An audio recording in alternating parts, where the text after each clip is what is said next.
International, parce que même Koffi Olomide, il est connu jusqu'aux Antilles. Jusqu'aux Antilles. Il est connu partout dans le monde. Quand tu te présentes en tant que Congolaise, on va te dire, ah, tu es la fille de Koffi Olomide ou de Papa Wemba directement. Mais jamais ils vont te dire Fally Ipupa. Non. Peut-être dans les années à venir, mais pour l'instant, non. Ah oui, bientôt, hein. Bientôt. Moi, j'étais au travail et je m'occupais d'une petite fille. Elle prenait des cours de batterie. Et son prof de batterie lui a demandé, mais la personne qui te garde le soir, elle est de quelle origine? Elle a dit congolaise. Elle a dit, ben, demande-lui un jour de te faire écouter des musiques congolaises par rapport à ses partitions de batterie. Donc, je lui ai fait écouter Zaiko, je lui ai fait écouter Ferré, je lui ai fait écouter tout le monde. Et elle a préféré Ferré. Jusqu'à aujourd'hui, elle s'est abonnée sur son Spotify, elle connaît tout. Ça date de 2 ou 3 ans maintenant, elle a 14 ans. Mais quand elle avait 10 ans. Donc pour te dire, on écoute d'abord l'œuvre de la personne. Et non, c'est parce qu'il a chanté en français qu'il attire les gens. Au contraire, les Mindele, ils aiment pas ça. Ils aiment bien l'authenticité. Ryan, il y a motion.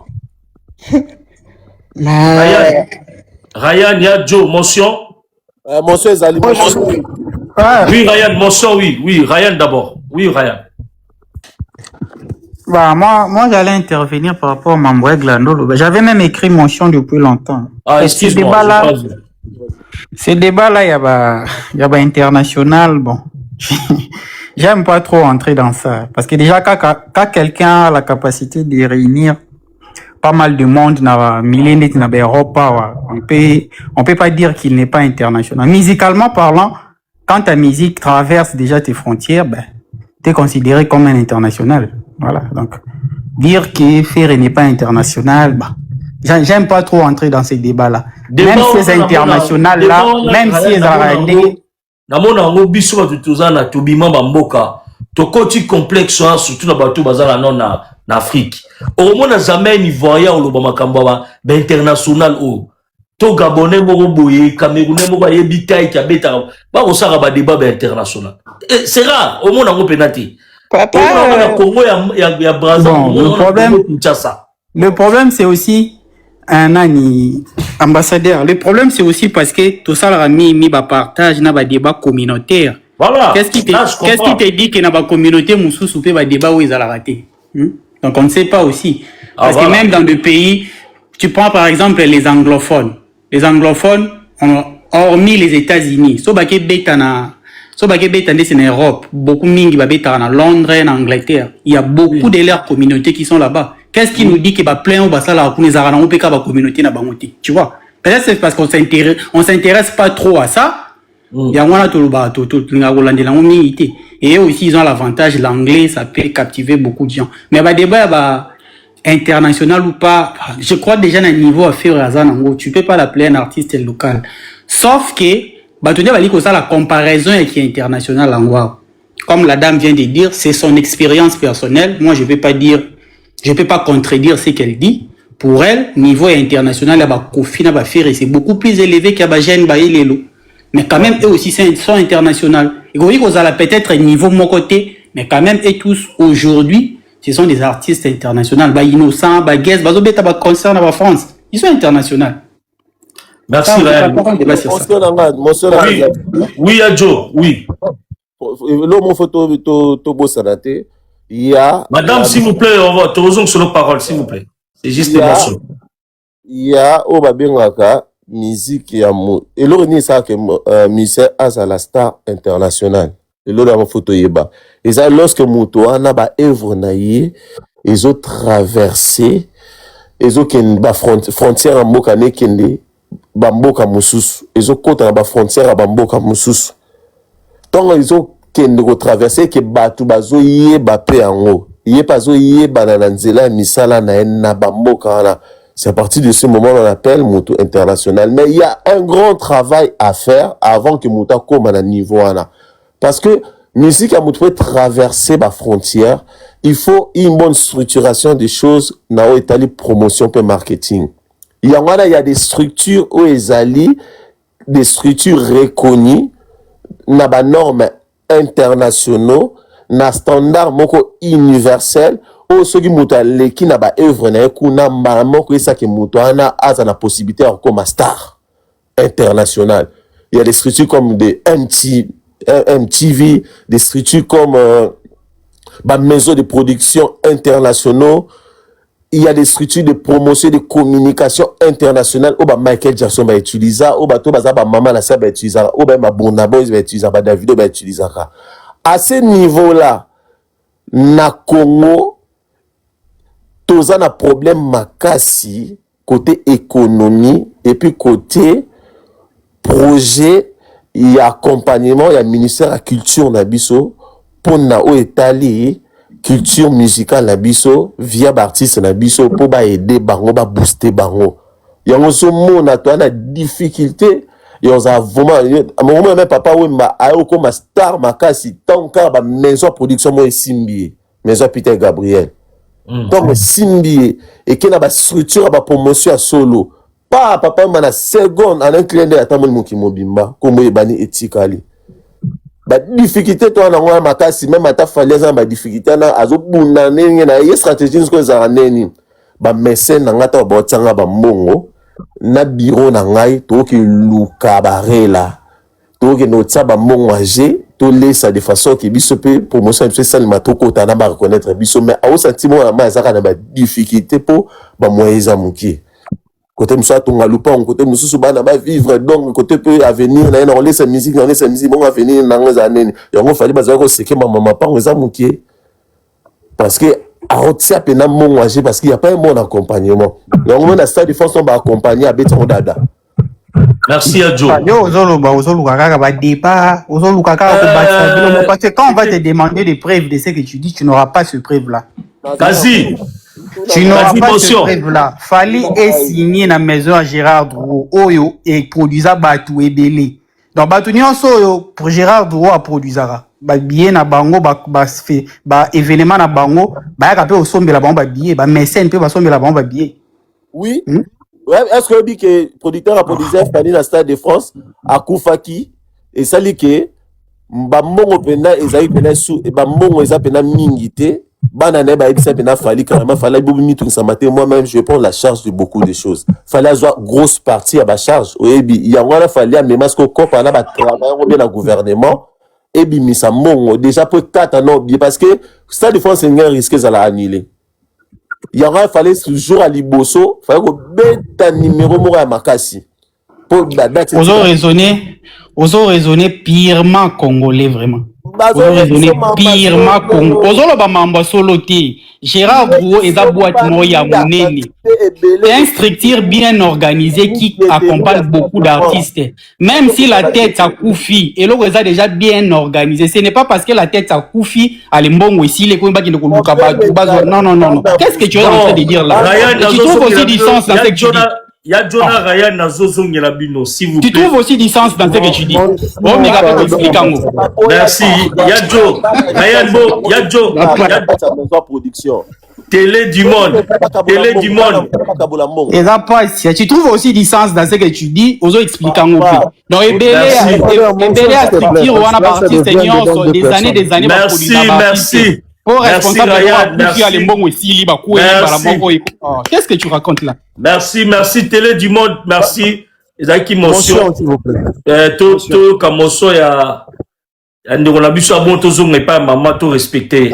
Bon moi je voulais rapidement parler d'un Ndeko qui disait ces conneries, qui dit qu'il vit en Angleterre, Baby Ferreté. Moi aussi je vis en Angleterre, je vis à Birmingham à West Midland. Mais il faut l'informer d'abord, faire reprendre Mukanda Zoya à Londres. Non, déjà, il faudrait dire aux gens, peut-être que les gens ne savent pas, le 26 octobre 2023, l'album Dynasty 2.1 a figuré na ba charte. Il y a UK et Angleterre, ils sont 72e. Donc comment un artiste qui n'est pas connu en Angleterre, il fait pour figurer na ba charte, il y a UK. Et puis là, il y a boîte à Birmingham, il y a Bizorbi, il y a Touchese. Alors, il y a une chose aussi, rapidement. Quand il dit que la musique de Ferré, mais quand Ferré va, est-ce que ce monsieur se rend compte au Kenya, on parle quelle langue là-bas? On parle le Swahili et le Swahili. Donc c'est des gens qui ne sont pas à la base lingalophones. Mais il a une bazakutu communauté à fanatique na Kenya bazaramaka na TikTok. Ndeko moko soka ambassadeur soki la kutu partout na ba concert. Donc il y a une forte communauté à fanatique à faire na Kenya, na Tanzanie, na Ouganda, c'est des pays que moi je connais personnellement, je fréquente. Bizorbi, ba Touchese, et Betamara. Et puis, nangana loba likamoro ndeko lobaki 90%. Oui, c'est une chose. Mais il faut aussi connaître, il y a certaines réalités dans l'industrie. Alors, là, loba 90%. Il faut savoir aussi que c'est aussi pour susciter la demande. Pour forcer la demande. Ceux qui parlent de 90% va bien c'est Kami. C'est pour na batu ba ya mbangu ba créer un engouement ba somba pe ba billet. Donc il y a aussi cette logique là. Après ce n'est pas une mauvaise chose. Moi je pense que c'est une très bonne stratégie marketing d'ailleurs. Parce que quand on le dit comme ça batu ba ya kapena ba comme isko ko somba ba billet mbangu. Sinon réfléchissez un seul instant. Comment vous pouvez faire en 2 heures 90% des billets achetés et les 10% font 3 mois, 4 mois pour s'écouler? C'est complètement insensé. On crée en fait on crée la cadeau, même ba fleur, ce que les total. On comprend, ambassadeur. On suscite l'envie et la demande. Quand on vient te dire 90% à bien KI, c'est une stratégie marketing. Les gens vont maintenant, à partir de ça, et du coup, et si. Donc voilà un peu ce que je voulais dire. Donc, marambo international ou pas, je pense que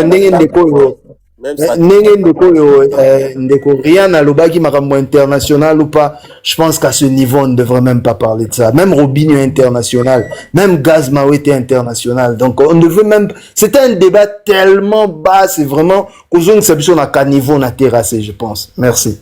Merci. Maman, il y a Joe Bozato aussi sa maman bon tozongi la bino. Maman, Zoma Lobana aussi te plaît, Limbi Sabiso. Donc j'allais bientôt terminer de toute façon pour dire que même Lokwa Kanza, il est vraiment international parce que quand on va dans ses concerts, il chante en lingala, swahili, anglais, mais tu te rends compte que le public il est différent. Hein. Ouais. Il y a très peu de communautés africaines, il y a d'autres communautés. Il y a Jupiter Bokonji, après il y a aussi le groupe Staff Benda Bilili. Ils ont joué partout, des guichets fermés. Ils sont internationaux et pourtant ils chantent en lingala. Donc ça veut dire, c'est pas par rapport parce que tu chantes en français que t'es plus international parce que les autres ils chantent en lingala que les autres sont locales. Non, ça c'est un faux débat. Comme Noko Kaiser, il vient de dire, même Gaze Mawete et même Inos B. Eux tous, c'est des internationaux. Parce que quand ils font des challenges, c'est tout le monde qui fait. On voit sur leurs réseaux sociaux. Donc, je vois pas pourquoi il nous a ramené dans un débat terre à terre. Donc, c'est un peu ça ma participation. Merci beaucoup, merci beaucoup. Motion.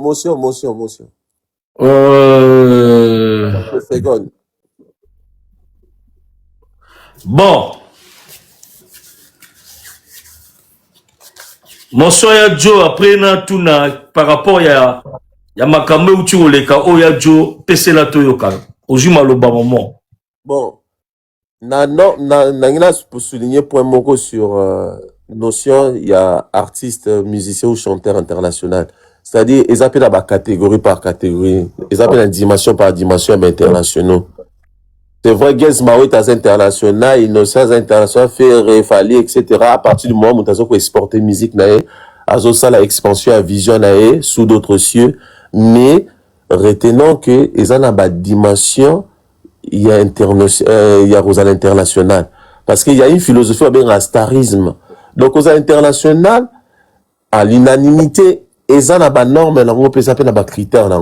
eza ndenge moko tokomona David aza ndenge moko te na fali Burna Boy aza ndenge moko te na fali Nina Ferré Céline Dion aza ndenge moko te na fali Michael Jackson aza ndenge moko te na Céline Dion eza ba dimension par dimension wana pe ezokende à partir du niveau ya reconnaissance ya style oyo mpe ya musique moto asala notion ya vestimentaire niveau ya ba concert niveau ya sollicitation donc niveau pe côté humanisme et artiste ba œuvre caritative niveau pe eza cohérence ya catalogue ba texte moto yemba niveau pe ba texte moto yemba qui écrivent ces chansons donc il y a beaucoup yango na rabat mususu ba Michael Jackson ba maman na bosser succès zo quelque quoi succès pour azo multiplier travail azo kozinga manda ba maître musique côté composition azo kangama ba maman na maison production ba maman na maison côté kolata ba maman na ba événementiel ba organiser ba blog rebelle donc ba artiste na biso pour ba koma vraiment na ba niveau ba star international ba catégorie entre deux ba la travail belon ça yango ba fali ba osala ba travail ti lelo so ala epena maman na star comme na catégorie yango en tout cas nga ça ba fort ça lelo ti et puis elo musu pona souligner ceux qui monta ku fatiki société ba na nyoso batika la mwana nyoso ti azo obligé kaka à travailler ka na société o tata tira ki ba musu balinga ba retirer ba part na ba ba sa na ba musu po ba ebi ke le bebo tara ba problème yango mona rafali akutana na problème wana bana nyonso bazaki obligé te ba continuer société wana muso nga tirer ba part na yango moni capital et commun mukie il fallait renfort et au coïncider na moment fallait zobeta il fallait qu'un renfort parce que bana nyonso bazaki obligé part na bango héritage etikala na ba société elenga na soutenir papa nani ambassadeur Oui. il faut c'est que moi je n'apprécie pas et pas frère Nabiso télé azo jouer na malignité na sens nini il est très objectif dans certaines choses mais quand il arrive na quoi mobu à côté sentiment on peut tous faire ça qui fanatisme qui cause na branche on peut tous faire ça sauf toujours de manière objective on dit des choses de manière objective ngana warrior na tu intervenir magamoki international là vous avez vu que j'ai contredit Aigle parce que wana na lo basko de manière objective wana za makambo sentiment à moins que ça aveugle nde ko lo ba faire à internationalité mais quand tu dis des choses de manière objective il faut dire des choses vraies quand tu parles de Gérardo d'abord il est mort quand fallait aller au bêta concert na quand Gérardo est mort depuis 2022 wana fallait ça ko na idée au bêta Stade de France pour makambo Stade de France fallait aller au bandangwa par ça 23 ou 24, je crois. Parce qu'il y a un projet qui a 25 et raté, il y a 26 et qu'on a 20 ans de carrière. Gérard Dro, les pères, a Koufa depuis 2022. Et dans l'entreprise, à une maison na Ewana, il y a des partenaires, tout est structuré. Donc, on attend au Koufa, n'andenge makambo les classifications, et ça déjà structuré na kati. Donc, exactement que à Koufa, allez moi na moi va obimisa, ndenge ozolo bela moi na moi va obimisa mbriema na sima. Non, tout est structuré. Kenya na kati site na bango. Kenya na kati site na bango mona nombre d'événements bazana nango par année. Bango bakangaka année mobimba. Des différents artistes ont déjà bazana ba événements programmés. Et c'est partout dans le monde. Même si baza beaucoup plus focalisé en Europe, presque Europe mobimba presque basal, artiste belé, même artiste américain bello ba robet en Europe, c'est un groupe Gérard JDP production en Amutu et réalisa banini ba concert na bango. Donc c'est une entreprise tellement structurée que makambozo lo bawana ezana sens c'est cause de normalité. Oh yozo lingo coach ça eza normalité. Okoko na 6 na bango na minute okomona tala déjà ba bieza réservé au déjà au mois de banini ba événement où déjà réservé au bato bazo continuer ko somba banini ba billet pour des événements où dans la billetterie est déjà ouvert. Donc venir prétendre que décès ya papa et ça lit que au justifier makambo loba ça n'a absolument rien à voir. Absolument rien à voir. Renault, comme les Arnaud, Bernard Arnault à France, soit milliardaire français. Pourquoi il a déjà bien réparti ces choses avant Koutakoufa? Parce que son entreprise est une entreprise mort. Il ne peut pas faire des choses à la va-et-vient. Après moi, toi, tu vas décider de ce que tu feras de tes parts, mais tes parts là sont déjà bien définies, bien avant. On ne dit pas que ces enfants n'ont pas de parts à l'intérieur, mais ces enfants on a au bazana ba part na kati. Le fait que bazana ba part, ils ont empêché fonctionnement de l'entreprise.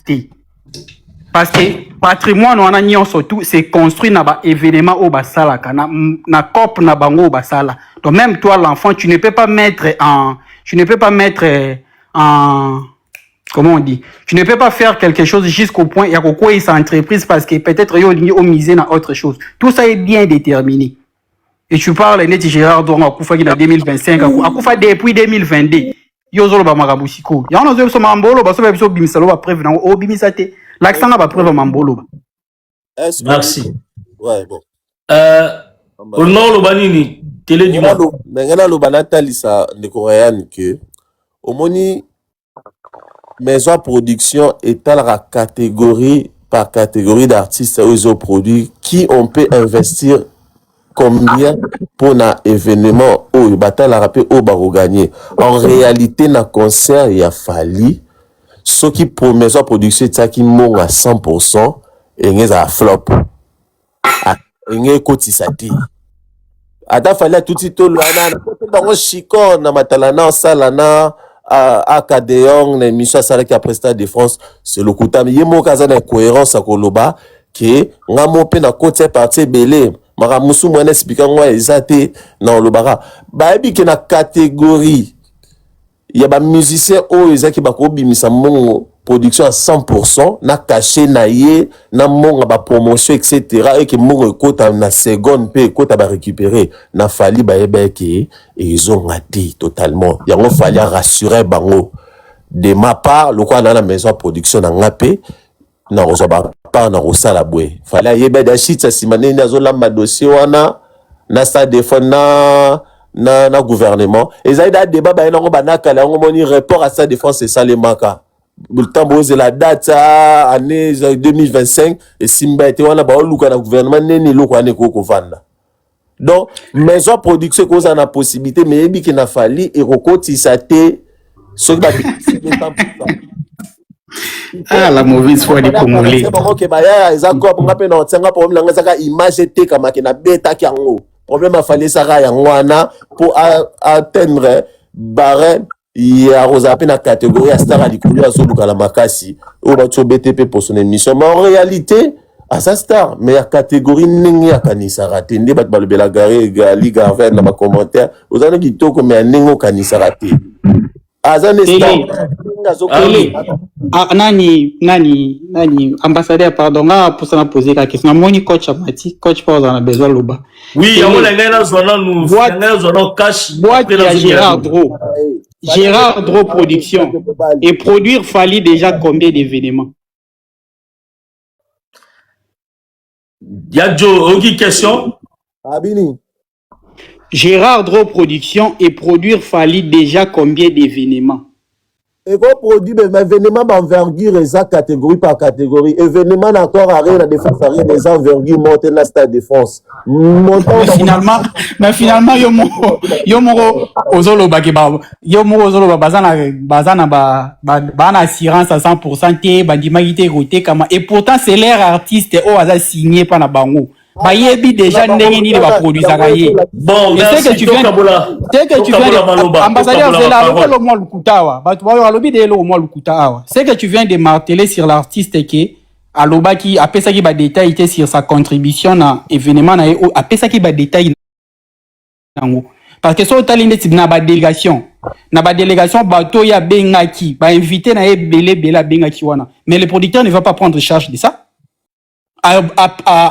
Alobaki en kutu alobi ozwinde si bato bayaki ba journaliste ba nani tout ba présenter ba uta kin bambon na banga ba billet ba go pass na bon producteur a dit makambo na c'est l'artiste qui sort cet argent il avait donné des détails là tant ozolo ba participer même abeti ba tout kosa leka ayebi ka participer a pesa ki ba détails nango mais pour nini siko que a bloqué Vengiama senga à partir de quel moment artiste nani a bloqué Vengiama mais yo ga été ba bi Vengiama téléphone côté numéro fanjo et côté pembe aza bloqué ambassadeur ambassadeur faut le bar likambu mo ozana ba information sur nango mais yango na ba information za na téléphone nani alobiango nani wa alobiango bon zela artiste azwaka charge aba collaborateur so azwi parti na ye ya caché ata pourcentage mo belé ya caché bon zela Ryan pardon caché na ye ndenge sengela ki parce que ye mo rentabilité na concert télé du monde pardon na pe msibi no koto mukie bozela mukie mais coach azan d'accord na ngayebi ke numéro ya vie tone na téléphone ya Ifanjo eza bloqué et comme pembe bon Flo zela ambassadeur yo mona ni téléphone angiangia zela la osogelo Flo pesa mso la position na moni badate bandiao ba comme badate komi c'est bon na pesa yo nano na pesa nano ba tendance à l'heure actuelle en France faire Azo se positionner comme parmi les clips où ils ont attiré beaucoup plus d'attention à YouTube. En France, il se positionne comme 28e. Ok, oui.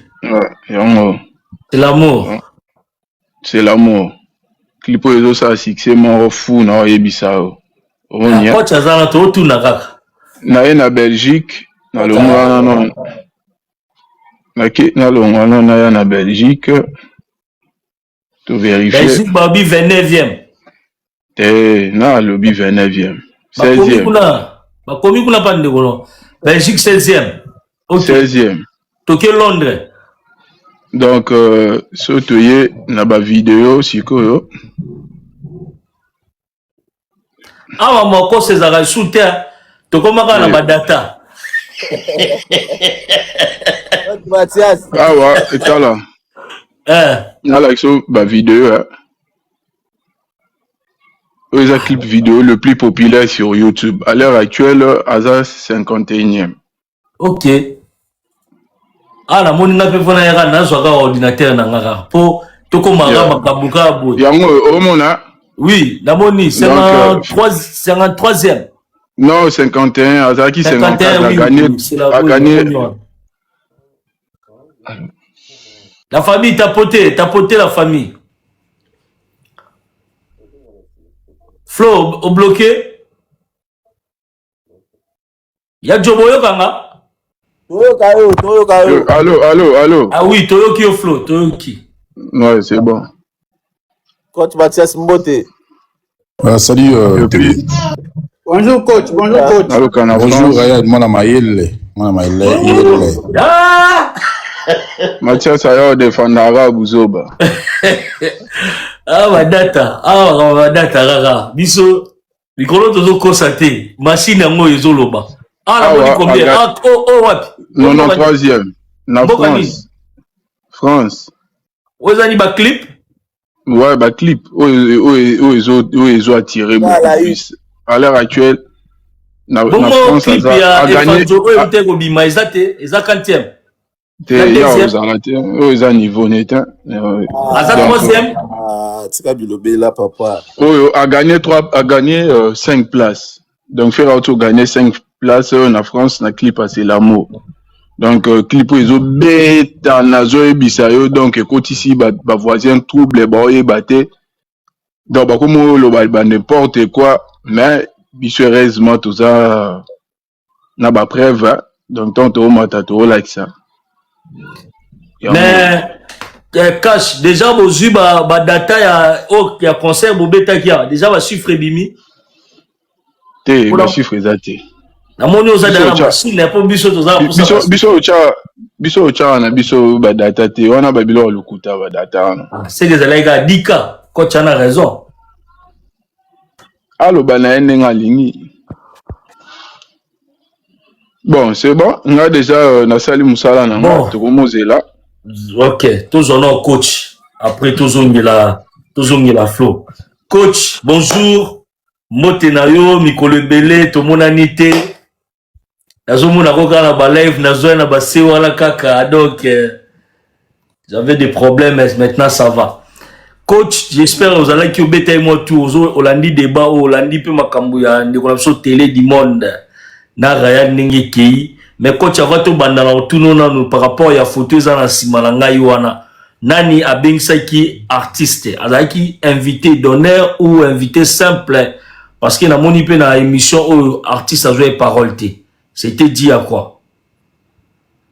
Écoute, moi, je n'ai pas la réponse à ta question. Déjà, bonjour à toi, bonjour à Avel Els, na les mazones de ferré, la bisou, na tout la bino kalamingité, na zo la bino célibat. Non, je sais pas qui a invité Fali.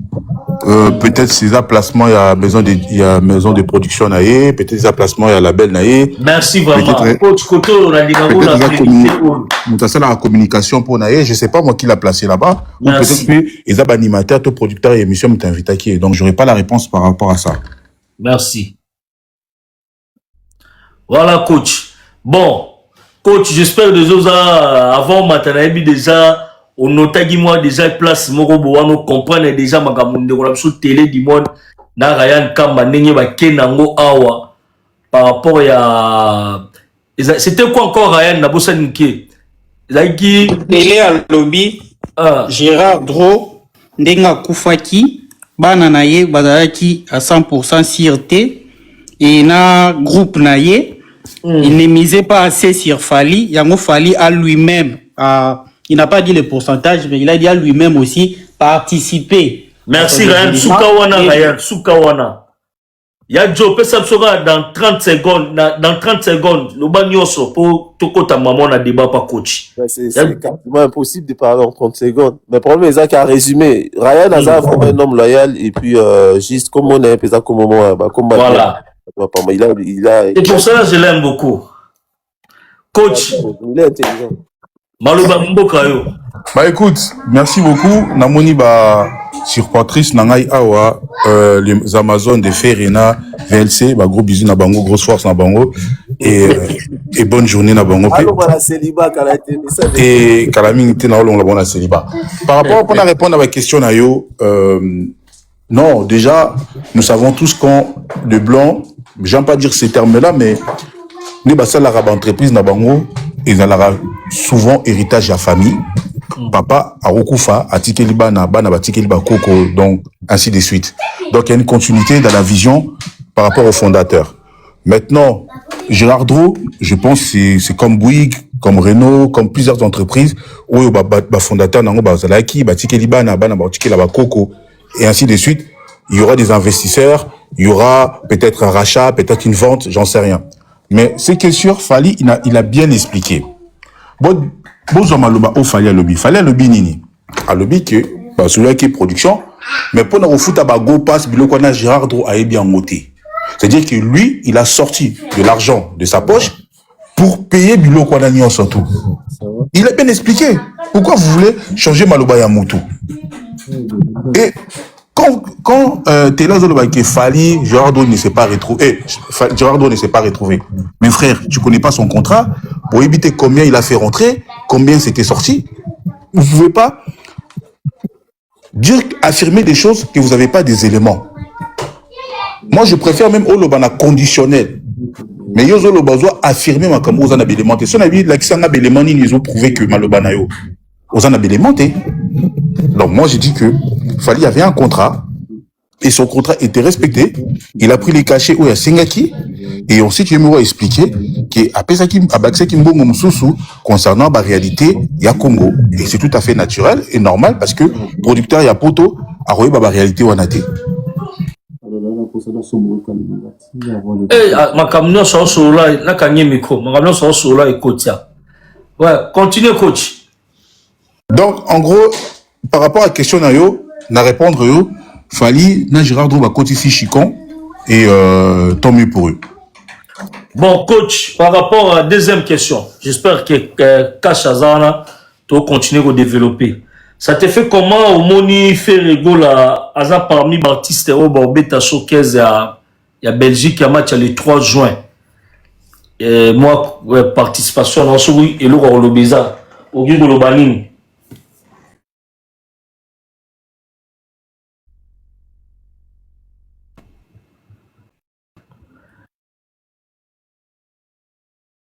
et c'est très bien. Et je trouve que Ferrigo là, Azo Matamale, mais malheureusement, certains de ses fans, Ferrigo là, à quel âge? Azo a 50 ans, non? Si je dis pas de bêtises. Toi, Oui, 50 ans déjà. Ok. Donc, à 50 piges, on a toujours Ferrigo là comme un rookie. Alors que Ferrigo là, a déjà Moutou, a déjà plus de 20 ans de carrière. Et il n'est jamais trop tard. Et c'est très bien qu'il comme il faut placer plein d'événements et Mine Neboué. Et c'est très bien pour sa musique, c'est très bien aussi pour Nabatouba Soutenaraye. Par rapport à la polémique, il y a toute une question. Il y a toute une question. Na terme ya kosala choix ya Ferrigo là. Ils ont entre guillemets que le gouvernement na biso par rapport à nenge ba toujours kosala kolalisa un peu population un peu pongi et tout parce que nous tous nous sommes des Congolais. Tout et puis marambo s'est passé pour le moment un changement de constitution et tout. Ils ont moins politisé, moins politique et continue à quantité. Entre nous tous, c'est vraiment vrai. Coach. Moi, je sais pas. Moi, je vis pas au Congo. Les réalités du Congo, je m'en fous un peu parce que c'est pas mes réalités. Moi, mes réalités sont en France. C'est ce qui se passe dans les crèches à Paris. Des bazos touchés bana. Mes réalités, c'est les impôts. Mes réalités, c'est le carburant. Au économie de € et quelques. C'est ça mes réalités. C'est pas les réalités qui se passent au Congo. Moi, c'est pas mes réalités. Je m'en fiche en réalité. Maintenant, si le Congo, ce qui, Fachi, a ça la 3e mandat, à Rosala, Congolais morts au bouger. Nous savons notre population. La plupart des Congolais, trop, mais ce sont des peureux. C'est que tous qui vraiment, tous qui n'a conscience politique. Normalement, tout le monde en a Congo ça la maté. Tant qu'on n'est pas éduqué politiquement, et Fatia ou les Canaïs, et personne ne va rien changer, et personne ne va rien faire. Donc pour moi, c'est pas politisé. Footballeur, beta match na bango, la Coupe du Monde, on sera derrière eux. Et moi, c'est très bien que Ferrigo a été placé pour l'événement. Merci, coach. Cash, mention. Cash. Ouais, allô. Oui, sur mention, Zali. Cash Chalali. Ok. Ouais, en tout cas, ambassadeur, quand on est dans notre émission tout à l'heure, il n'y a rien de grave du fait que le gouvernement va ici à baigner Ferrigo là. Et moi, comme Gaulois, nous retrouvons gravité. Et c'est le roman à gravité. Pourquoi est-ce que nous avons parce que il y a un sentiment na bango au bavandi ceux qui sont qui na département ya foot, ceux qui na département ni bref na habité ba monique non Ferrigo. Motion après contacter. D'accord, oui. Ouais, contacter Ferré pour que nos coco beta na un événement na ya match amical contre Danemark. Donc pour Nanga, je pense qu'il y avait encore d'autres artistes au Bengisaki, mais si vraiment emploi du temps na bango, ils étaient d'après moi peut-être donc emploi du temps na bango et pesa quitter mais tali pas Ferrigo là. Nous emploi du temps na epesi et puis moi na Bengisaki no beta donc il y a rien de grave que non Ferré à comme migrant pour na que no beta na moi loko. Et c'est la gravité. Merci. Oui, coach, mention. Ouais, Nana Lobaki, tout à l'heure, Cash, il dit que les datas, ce sont, entre guillemets, du mytho. Mais Cash, où tu l'as au classement, classement des années data, tu t'es contredit. Pour faire un classement, pour faire la classification, on a besoin des données. Parce que sans données, on ne peut pas avoir une classification, on ne peut pas avoir un classement. Donc, aujourd'hui, vous les Gaulois, beaucoup mieux que le data. Aujourd'hui, vous les Gaulois, beaucoup mieux que le view. Ça veut dire que, binomo, vous avez une contradiction dans ma kamunabino.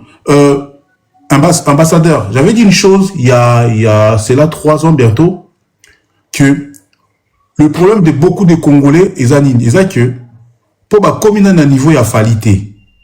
Comme à un niveau, il y a fallu, au Congo, on a que, jalousie na bango à 2 balles, aujourd'hui, tout le monde, c'est l'amour, ceux qui 2 millions et quelques de views, au Inde, na Pakistan, na Iran.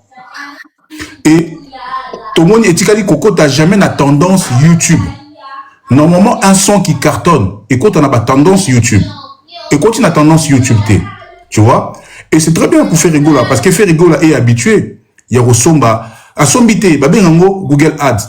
À sombité, c'est-à-dire à Futimbongo, il y a promotion. Bah aya basala kayango, bah comment dirais-je, bah Tchakola basala yango, Beyoncé basala yango. Pour moi c'est normal. Et ça qu'il fallait à côté ça l'artiste musicien, il y a Congo complexe concernant Utiwana, mais il y a outil il y a marketing. Peu importe. Mais en tout coach, cas, pardon coach. Nayoka pena ni j'ai un abisso asala wa micro baladeur il s'appelle comment encore Akitara Des games, des games. des games par le bas et loko que fali pas ça là ngo. Non. Des games à lobango na émission des games à lobango. En fait, non, en fait, ambassadeur, quand tu disais Google Ads, ils ont m'abêté parce que ils ont Google, ils ont mis en place dans la plateforme parce que YouTube ils ont à Google. YouTube ils ont à Google. Donc ils ont un outil, il y a publicité, il y a en place pour que au promouvoir et le vidéo na yo, top produit na yo. En gros c'est un peu ça. Et le problème avec Ferrego là, il a droit d'utiliser Utiwana. Il a droit parce que Fabrica c'est utilisateur, tout le monde utilise. Mais sauf que Ferrego là, a un mingi na Pakistan, na Inde, Indonésie, na Iran. Si Iran peut comme Kobomango, est-ce que Total là ba na Iran, je sais pas.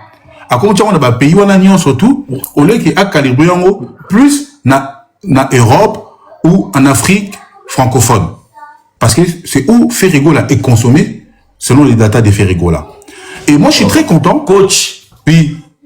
Pour vous, ça veut dire que, bah, Bilogo, oui, cache n'a pas sa parole. Pour vous, coach, ça veut dire que, bah, t'as un inde, bah, sombi, 2 millions, quelques vies, et ça, vérité. Non, parce que attention. parce que, vas-y. moi, quand je te reçois pas comme, je sais que tu es naître et tout, mais au yebipe na artiste na biso nyonso ça veut dire efanjo pas ça la on makasi ya ba robot aux d'accord faut faire attention. Les robots en informatique babinga ngo ba bot. Les bots et des views Google Ads ils sont différents, c'est pas pareil. Attention. Ba bot ils a oyo fabrika c'est utilisant les clips na yo oyo achaki ba générique nyonso. Un moment zaki na ba view belé après et au kata ba ça la mise à jour bah le monde va venir ça s'appelle des bots. En utilisant une fois soit tiens deuxième fois bah bloquer aux chaînes bah payer ça avertissement. Et il y a Google Ads tu as droit de l'utiliser parce que ils a outil il y a Google, c'est-à-dire on peut au tien bon on a yo au tien carte bleue na yo au paramétrer bah pays aux on a pour ça que bah tout bata là produit na yo, c'est ça en fait Google Ads.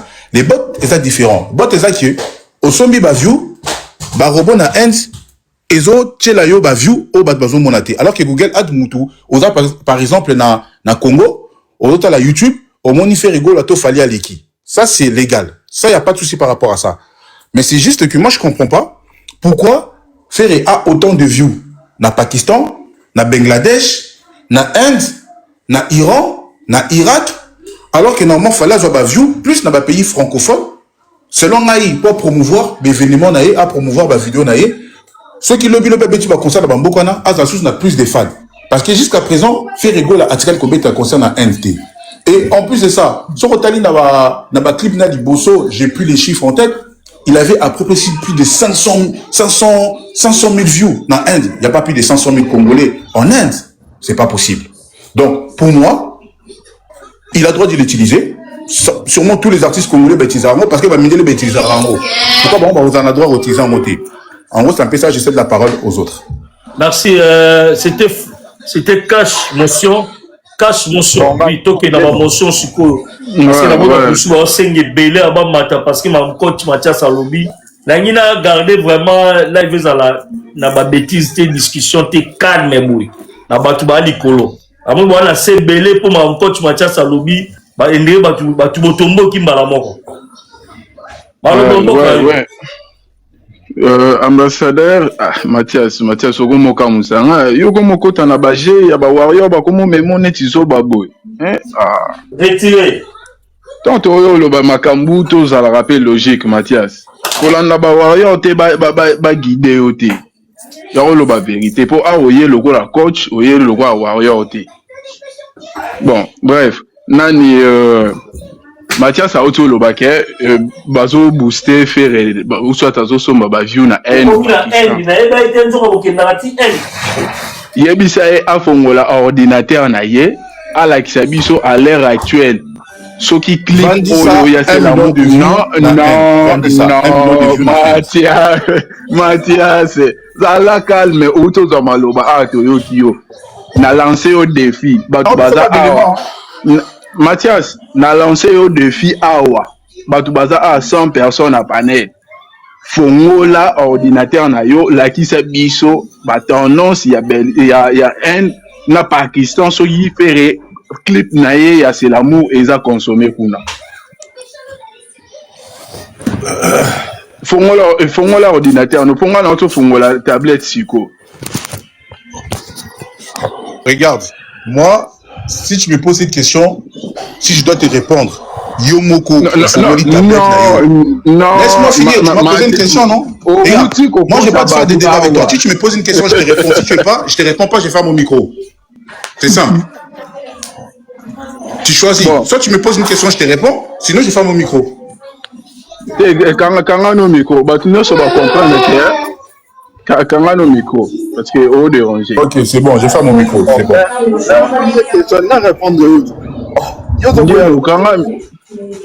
Quand on a micro, papa, na une question, il n'est pas honnête. Si vous avez une bisangani. Quand on a micro, c'est là, on peut se parole. Avance, évolue dans ta. Bon. C'est bon. Na auto fongo la tablette, na la kisibino ba tendance bisika clip ya c'est l'amour ba tout ba consommer beaucoup plus. Et makamu Mathias a lobby que ils ont consommé na haine, c'est faux et archi faux. Na ngo chama kele le boyeko. Dans la carnet micro. Ok, loba. Voilà. Donc, Makamu Mathias a autour le awa, ils ont faux et archi faux. Parce qu'il n'est pas capable de prouver que clip ou ana ya c'est l'amour, bazo consommant on a haine. Ngana oche la été. Ngana ngane le mananga ya ngo osiko. Na ochango te ye ambassadeur bisango avant ngana la kisango. Oh, après 2 semaines, t'as tout le Makamu actuel, on paye ça ba tout 2 semaines.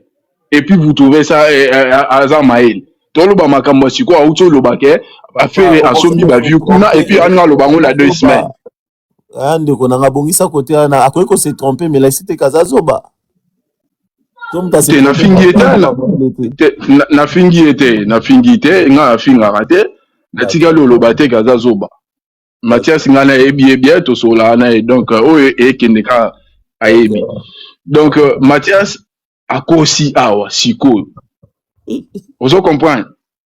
Donc, ce qui est la vérité, il fallait affongola ordinateur nae, tout tient na mounene à la kisabiso que clip wana bazo consommer on a un ton à Pakistan. Donc, le coup la cité ils a le kuta. A comme le badnoto c'est là dans 2 semaines.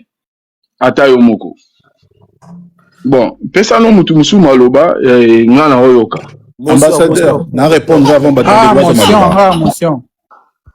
Il y a réponse à coach. Coach Mathias va répondre. Ah, d'accord. Motion. Moi, regarde, c'est simple. Ambassadeur, ce sont des datas, ce sont des chiffres. Les chiffres, ça va remonter. Il va donner, ça va remonter. T'inquiète pas.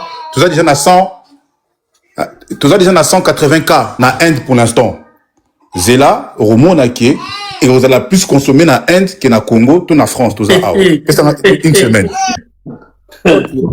Bon. D'accord, coach. Bon, c'est la raison. Bon, coach, il a j'aime les parce que ça va m'aider. Oui. Joe, motion. Bon, c'est la bien. Il a consommé en Irak. Normalement. Ah oui. Et bon, si ça va mention, bon, tozoa. D'ailleurs, dans la mounene, tozoa neurona à l'obité. Bon, puis, on va dans la mention, il y a Joe après Ryan. 1 minute. Non, logiquement, quand ça voilà, c'est ça. Logiquement, ça bouille. C'est logique. Même à ta plateforme, le roi net, TuneCorn, YouTube, etc. Même à ta Spotify, il faut travailler en synergie. Il faut travailler en collaboration. Il y a un monde à tout corps, Azoro Sangisa. Plus de 150 plateformes ici, comme encore, Spotify, etc. Il y a un monde qui même na YouTube, système, il y a promouvoir même clip. Parce que ce sont des facteurs ou des éléments qui favorisent aux alliés notoriété et artistes vers la dimension du starisme. Nous avons comme star, artiste chanteur ou comme star, ceux qui n'ont pas dans le 21e siècle. Et c'est impossible artiste comme star sans la promotion efficace. Parce que tu as l'ère de la digitalisation et du numérique. Data, oui, le coach. Impossible à Moutou, à la star. La Jobongo comme star na N. Nana ota la kuna na N. Oh, n'engeza bongo et kendara bongo. Coach a raison. Mais le problème est que minute on ne fait pas la logique à bien parce qu'il comprend qu'il faut ça ba moyen, il faut laisser sa musique. Chez athée. C'est impossible. Mais Joe, tu as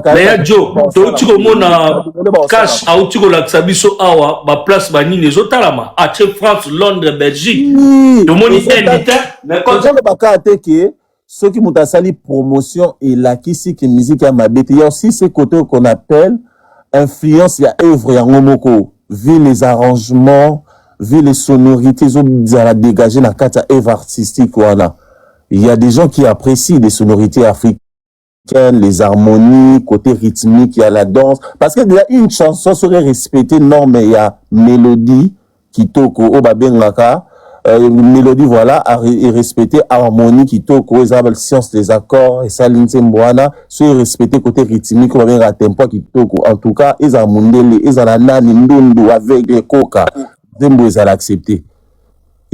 C'est l'amour, ils ont la beat, morobo, yakilelo. Ils ont la sonorité, yakilelo. Ils ont la effet, oh, ils vont na katanze mwana, ils ont la kilelo. C'est normal. Demandez bête ma casse en France, ouais. Promotion ma cassité. Et go sou kananzela na ebisayo. So batiki ka ke e kinalojo. Moni netozana. Ndokatali sibiso na tendance. Mais ça ba premier té et battre record ba premier té ça ba 99e, ba 16e. Et là ça que ça peut risque ce qui promotion so continuité et kita. Merci à Joe. Mention immédiate. Topia bandeko wa lobi nonte. Baloba po makambo ya endo yo. Eza opesi mo. Oui, car Raël zolo mention boto zwa tous bandeko koto. Bandeko mata. Mention na ngai nazo tuna question et pas cash. Question on a tuna kango yo ambassadeur au répondaki te donc yo za poso za la naître cash aza gaulois. Moi, je n'arrive pas à comprendre nini évolution ya ba vie ya fere na banzembo na ye ekendaka na ndenge ya comment on appelle ça. J'ai donné un exemple ici. C'est l'amour et ça lit 2 millions de vies na jour moko. Et ça lit 2 millions de vies na jour moko. Comment est-ce possible nzembo esali 2 millions de vies na jour moko na 3 jours après ezala 2.3 millions. C'est dans 2.4 millions siko. Tout le monde a le même na amour illusoire. Amour illusoire dès sa début et ça la rappelle ba performance ya boye. Je crois yango pe ça ba 1 million entre 2 ou 3 jours. Mais nzembo wana lelo une année et ça même pas na 7 millions de vies. Normalement so ezo kende normal. Na opes exemple ya YOPO nani Innocent Salaka. Innocent a sali remix ya YOP na ena Diamond vu que promotion côté à chaîne na Diamond ils ala beaucoup plus yango ba ponaka ba tsango kuna pour Diamond pe mutasenga featuring. Mais c'est bon sala 1 million de vies na journée moko. Si lelo et justifiera 1 million wana parce que yango est comme la chanson la plus vie ya carrière à Innocent ça dans la dessin quelques et là que c'était vraiment des vraies vies. Ce qu'on va vie à faire ouais bandara mbangu ni bandeli ndenge esukaka na mukie question na ngande siko na besoin ba yangwa qu'est-ce qui fait ça bakata kalanzela ambassadeur pesa batmaloba nga nazozonga siko na belément. D'accord coach. Chasta quel élément ba élément non ya le kuta wala pardon bokanga micro ba bele mezo ya cash batuni question au répondre cash. Na lobby, ambassadeur, na uti kolakisa yo position oyo clip wana à l'heure actuelle ils ont occupé na France na Belgique na ba tendance ok Oui. na la question par rapport à ba tendance il y a ba clip oyo batu bazo talango beaucoup plus na tcholo top 100 na ba top 30 na ba pays wana mibale ok donc Oui. comment est-ce que à l'heure actuelle tant Yozoloba et ça lit 2.4 millions de views on se contredire pourquoi est-ce que est possible dans une heure de temps et plutôt na 24 heures et ça là qui 2 millions et na 3 heures ils ont quoi avancer mais comment est-ce qu'on garde toujours la position na place wana ceux qui battent la motte. Mais c'est parce que les autres chansons n'ont pas consommé la même quantité que ma fan a fait régler là. C'est ça. Cela veut dire qu'ils ont continué toujours, ils ont continué à consommer. Mais ça risque de stagner tellement. Ça risque. Au lobby? Ça risque de stagner tellement ceux qui ont continué promotion. Mais le lobby et ça risque, mais à l'heure actuelle, est comme une noté. Ouais.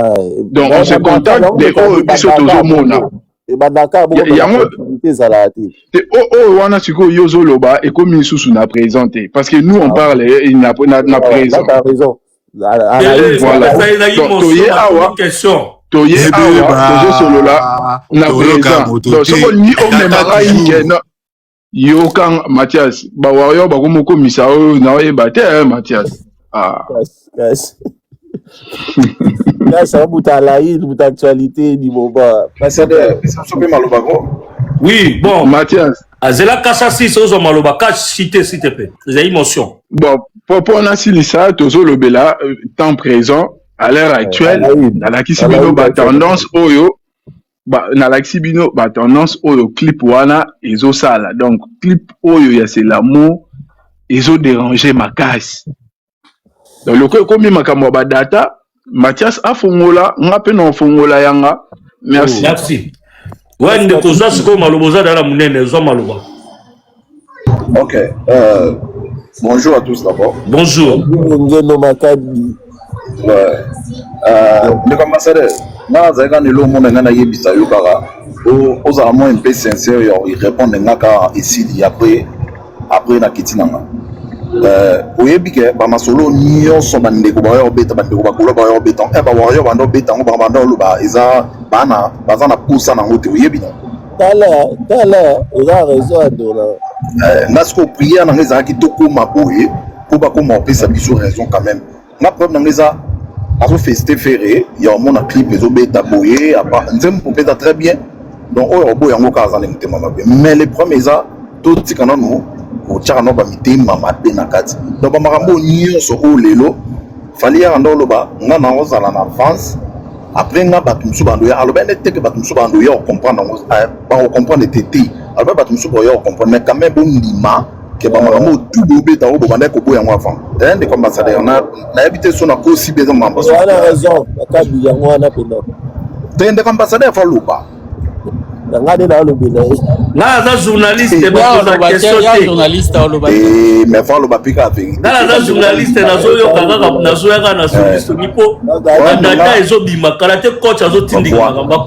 non, premier ça, bah chiffre, babilo qu'on sur côté la clip, les aboyés, ils ont un niveau boy, biso tendance à l'envoi dans le bac, biso dans la pose na ngoti.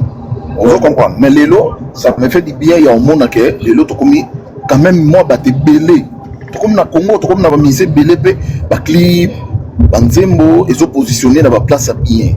On se comprend, quand même moi belé, comme on m'a les lots ba l'isura ba Nigeria, ben beta mal sous, parce que moi je vis en Angleterre, na ebin deni, ma ba Nigeria ndé zalaka.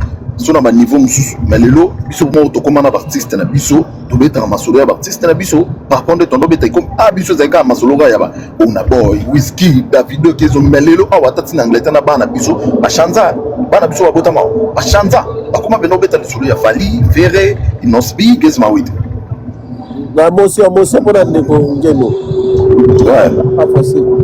Omoni mamdeko makabi ya loba entre muta combattre ta loba makambo ya solo. Fallait azaki vraiment trop en avance par rapport à Seko Koeba. Qu'est-ce qu'il faut faire pour que musique na yo artiste congolais et quoi qu'on va na ba norme internationale parce que international les a standard pe norme nango. Soko kokisa ngote okokoyeba na to kokovanda te. Okwa même pour sa société pour na ba concert. Fallait après a fungoli nzela ya makambo ebele oui mais kosa le kaka pe belé.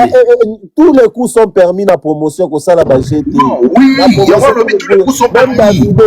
Même Davido kaza ina kosa le cas des gars mo ba bloka ka ba vie mo bazong sango na sima ba sala ba statistique na ba kati ba vie.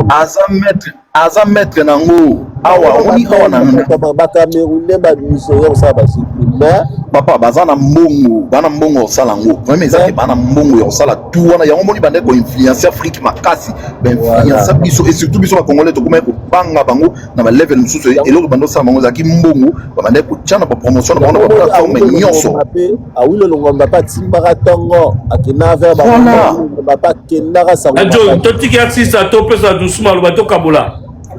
Ambassadeur lelo soye na Ingrid dawa ukoti na UK kalezaki oyoka na bandako nyonso bana awa bayoka ka banzema bana Nigeria mais lelo chanza pourquoi parce que ba niveau ba promotion comme ndenge mususu ba niveau ko booster artiste comme ndenge mususu na Congo tu vois et comme ndenge mususu ça me fait du bien ya mona bo mende kaka to lo non en ya boyaka que et loko soki fala lobi boyango après lobi bo sali yango et comme que ça bien non t'es bon des amabi bon amabi le l'autre comment la faire comment le blabla view à c'est la salle fête avec un concert il paraît sur samedi pour concert on les a comme alobaka 2 millions de vues na biso on a dit live ya Prince d'Angola 2 millions de vues na biso on a la live ya ba mission na bon quand bazana concert en même temps pendant ça ba live on CP là 2 millions de lelo ba comment on CP là félicitations bravo un artiste hein parce que artiste congolais mon côté l'espace à 24 heures à ça 2 millions de vies azati. Non premier ça va que bandima et fala salango. Et azati. L'espace à 24 heures azati. Salango wapi. Maman wapi asala wapi ye mutazala 10 millions d'abonnés pour beta à ton âge. Maman pardon, maman nazo pesa parole pardon, zelo zo parole kanga micro. Yadjo artiste congolais mon côté aza l'espace à 24 heures à ça 2 millions de vies azati. Et zati Yadjo baza wate. Baza awe zati original ça 20. Quand tu m'as ça zana. Na consulter ambassadeur. Ezati Eloko. L'espace à 24 heures 2 millions de vies azati. Zela pardon. Vous avez un téléphone. Il y a un toi à Pakistan, tu as Irak. Ah, au Irak. Exacté. Nala zoba coach azawa, tolo ba makambo ezate tout ça. Toto inventé, tolo ba makambo solo. Exacté. Frère Zela pardon. Frère Zela. Ah to bimi na sentiment. Ogi réponse à coach Mathias. Si on comprend les mamans, ça veut dire joie réponse. Eh, ngala comprendre, yo comprendre ni, yo comprendre. Ngala comprendre au lobby, il y a ba haine. Ça vaut ça est bloqué. Coach au lobby, yo ga coach au lobby, il y a ba haine d'ité. Na artiste congolais mon côté, na nous abeta na 24 heures 2 millions de vies exacti. Même l'autre, il beta 24 heures. Osa ba téléphone contact. C'est pas un problème. Pardon de ambassadeur. Oui, je m'allume. Exact papa. Maman Mati na moi show, na ngina expliquer maman to so na. Mati na esprit ya Amazon de faire non. Regardez s'il te plaît. Loba makamna yo si ça comme ça grappe dans loba. Non, yo loba makamna tika mère non pardon. Yo loba kaya yo débat la mère. Tena kena nga debana ete mayemba mo akati nga maloba menga problème nangiza na ngana yebisa ike au monde déjà ndani nga yamba mo o de millions bona bo ngina biso boy c'est pe là que er biso to banda ko loba makambo yo wanda ko boya mais lelo er osali yango muni yango danger que l'équipe biso ça de bon consommer artiste la binoté donc tikara tranquille. Ah lelo comment loba malobo merci pour moi j'achète Ferrego là depuis parce que je suis né ici donc j'ai cette notion. Mais c'est pas tout le monde. Maman merci.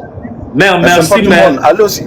Des poursuites c'est que mon frère azo baza la raison parce que makambo loba oyo tant fallait azali ko sala yango ba golo bozaka ko boya to mona ba tibele boya makambo ebele. Oui, to boya ngo parce que mais le lorsque vous commis la raison, fallait commis la raison. Mais nous on n'a pas utilisé ça, papa ambassadeur. Ça c'est pas la vision de faire. Au moins ici. Faire bimsambo la yage so ba Google la dance. Asomba ba brique tema ke so ba Google la dance. Mais le logo maman. Asomba kate papa Cash il est là, mon frère Cash il est là, clip bimi. Bisonyos tout tozo kende tozo ke ko streamer na YouTube. Bisonyos. Ah maman. Ah ben oui. Oui, streamer na Inde ba fanatique qui a fait repé Bazali na Inde. Qu'est-ce que vous nous racontez? Maman Zela a cité s'il te plaît une minute s'il te plaît. OK. C'est bien pour maman et le baboué. Comme ça, allez-y aussi finir les billets de l'Angleterre ici depuis billets parce que quand on dit que maman on appelle ça non mais chanter oh papa est-ce que vous comprenez maman le oyo est commis bien l'artiste va tous à la poster et puis aussi tous à la rappeler plus rapide aussi ça rappelle papier là on y a mabina le bio ouais cohérence fait ça oui il faut ça le rappeler bon mot tout ça la paix 2 millions entre taper ton son baba billet tout ça ya bata France ba ko ya te to bata France Bata France ba oya ba moi Angleterre ti. Au moni siko esika fala lo ba ke soto lo mweka na place ba na français. Siko yo moko fali leni ba biyene ya stade ezaki osombi pizza ba pesio billet ya stade. Boko ki ko sisa papa ozolia gata ya parole ka fona biba na kai. Kaka la beta ba sombi. Nana ngwa sombaki pizza ngwa bima la tsabiso ka sombi pizza CD. Oyo yebite so sombi pizza na Domino's ba pesio billet. Oh lo ba fait. Oh, merci. Madame Nathalie Chichi, il faut monter. Merci, madame. Jean parole. Pardon. Kokitate ndeko. Ryan Nolobi une motion. Maman Lobana. Oui, maman Loba. Ndeko kokitate kalaga miko. Moi, je comprends pas chez les Warriors.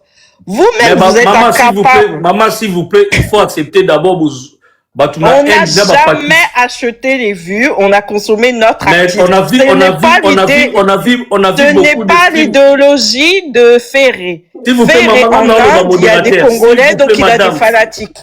Madame, pardon, maman Amazon, modérateur Tazolo, pardon. Nalobi boy maman Amazon. Tomoni bato ba streamer mingi, eza nenge coach alobi a coach Mathias, abeza batu ya Pakistan, Afghanistan, Inde, Tina Kosovo. Est-ce que vous allez mêler pour Kosovo? Na Israël. Bon, pour te répondre, il y a mon frère Cash. Il a mis les tendances. Les classements de tendances, c'est où? En France, en Belgique, en Angleterre. Ben maintenant, comment ça se fait que lui, il nous vient avec l'Inde? Au début, il a dit qu'on n'était même pas dans les tendances. Un vrai mythomane. En Inde, il y a aussi des Congolais. Kosovo, il peut avoir aussi des Congolais. Donc partout dans ces zones-là, il y a des Congolais. Est-ce que lui, Mathias, il est déjà parti au Kosovo? Avant de dire qu'il n'y a pas des Congolais. Il y a des Congolais partout. S'ils ont consommé, mais Ferré n'a pas mis son argent pour acheter des vues sur Google Ads. Ça, c'est faux. Ça, c'est les techniques de Fali. Pourquoi les 2 millions de vues en 24 heures, ça vous fait mal comme ça? Faut souffrir. Et pour terminer, les billets de Londres, on va acheter, on va finir comme d'hab. Vous allez voir le mot Bondo au mois de juillet. Vous avez peur pourquoi? Bah oui, bah ta France, bah qui est dans la Belgique. On va partir, on fait une demande de visa, on a acheté, on va partir. Lui, Mathias, là, dans quel concert de Fali il est parti? Est-ce que lui, déjà, il consomme déjà la musique de Fali avant d'ouvrir sa bouche avec ses datas, là? Est-ce qu'il a déjà consommé? Avant de parler, avant de venir faire des analyses, est-ce que lui, déjà, il consomme? Qu'il nous montre la preuve que j'ai tel abonnement sur telle plateforme, que je consomme la musique de mon artiste sur telle plateforme. Toi, tu nous viens avec tes datas fabriquées, on sait même pas d'où tu as fabriqué tes datas, et tu viens toujours, chaque année, c'est la même chose. Faire, il est le plus consommé en Inde. C'est toujours la même chose depuis Bizorbi. C'est pas la première fois. Mathias, pourquoi tu m'as fouillé? Fallait rester sur le panel, non?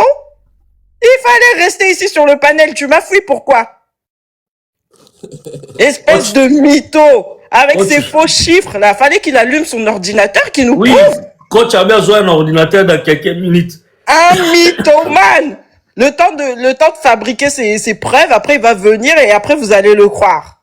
Cash, il vous a montré dans quel classement le clip C'est l'amour est consommé. C'est tout. Dans quel pays? C'est tout.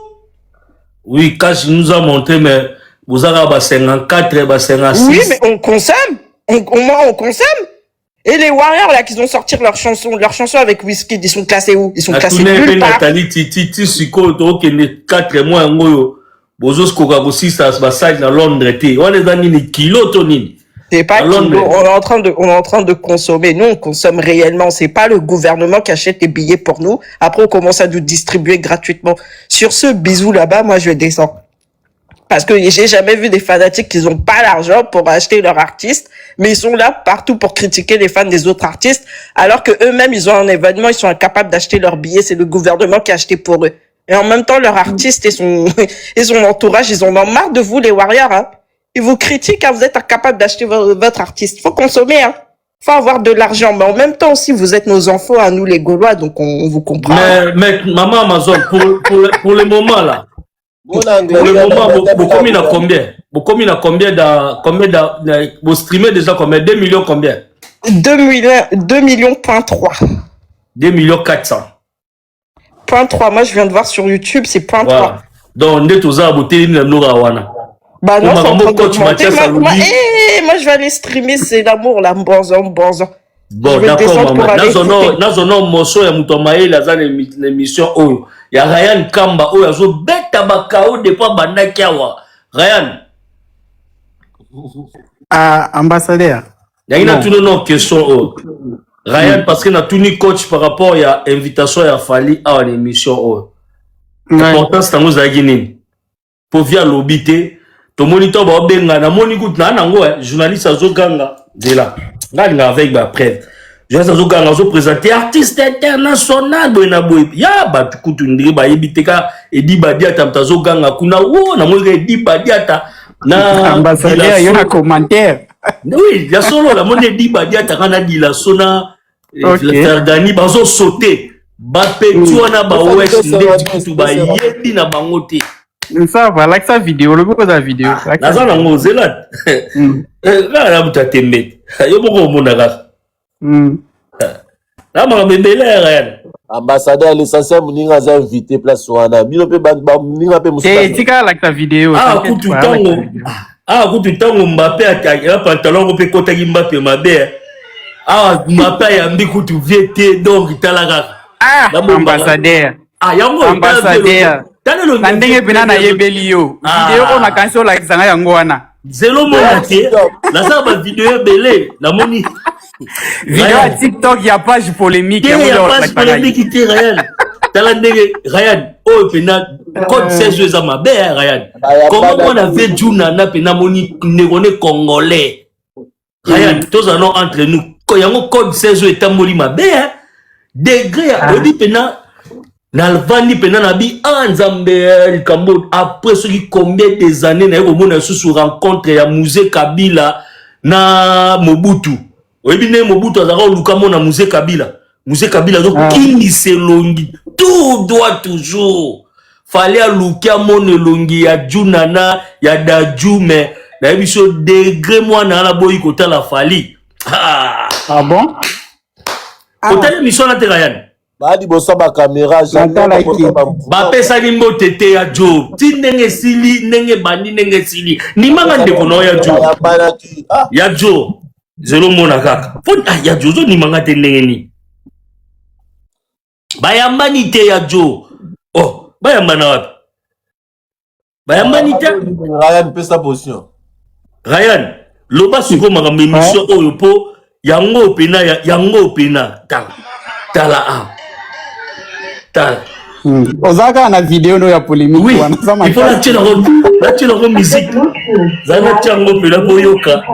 Yo moko yoka pena awa ya. Zero yoka mo pena. Zabu tu fais loba. Voilà. Yoka.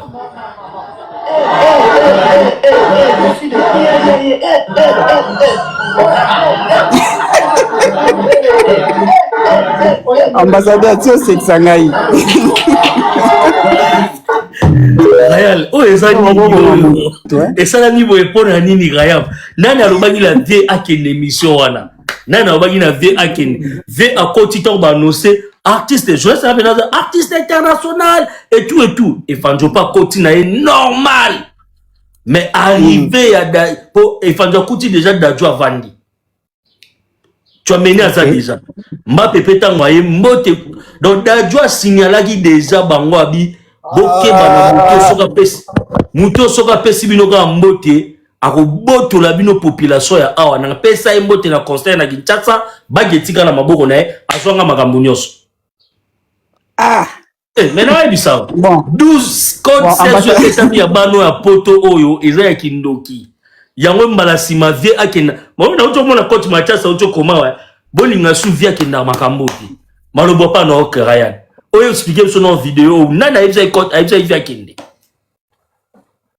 Bon, ambassadeur, bon minga fort. Na kaza pe no laksanga vidéo sérieux. Mais data parce que ils belé. Parce qu'on a pe na luka vidéo nango. Bon, en vrai, kolobake nani ya bengi nani ya tinda ya kende kuna ou je sais pas moi quoi. Bah, il était invité à des invitations et je crois qu'il y a événement il y a humoriste je pense. Et là, moi, il m'a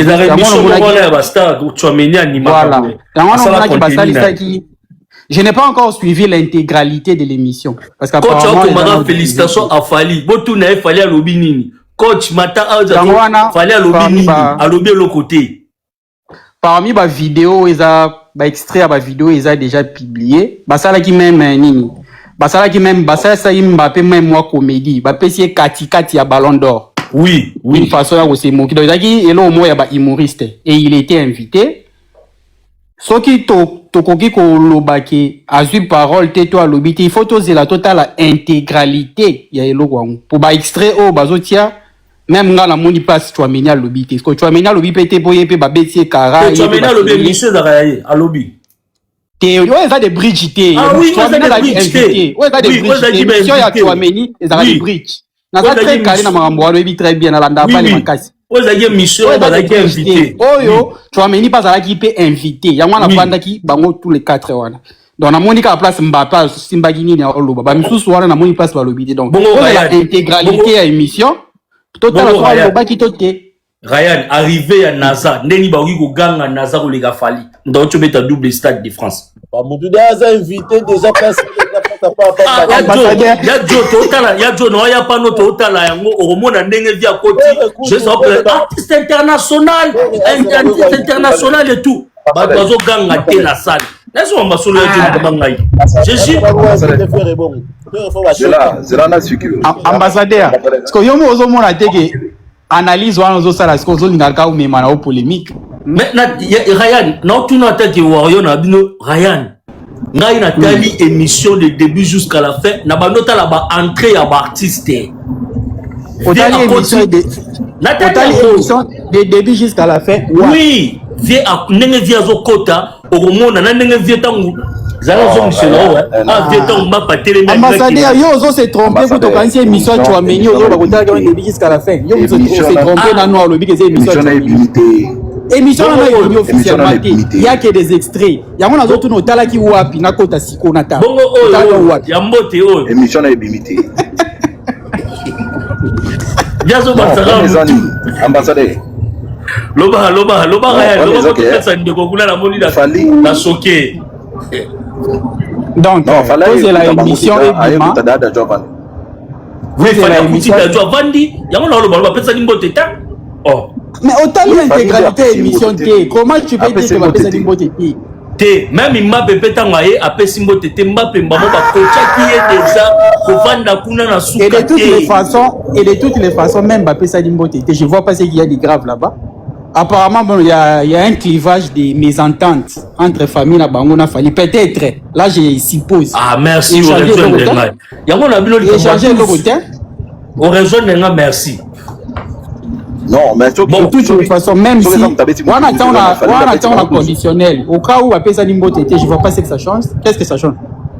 Toyo kanon ne kwa uti go mata, toyo kaena, ne ko fungola micro mbote na yo. Bonjour, merci beaucoup Seka. Merci d'avoir déroulé le plateau et tout. Landa qui est un peu émission na muké na niveau ya Instagram. Bon ben je dirais quand ndenge ndozolo et tout. Est-ce que vous pouvez me donner on peut savoir non maloboti kelanga toi qui sais parler les français c'est quoi ça? Vous allez rajouter, pourquoi? C'est pas une question de parler le français, c'est juste que les qui est traité. Est-ce que vous pouvez rester calme quand vous parlez, vous m'avez entendu parler? Calme. Vas-y, parle. Apportez la précision. Naebi arrivé à coach Nengezawana, tension bandio mata. Calme. Pourquoi on a Voilà, merci. 300 personnes.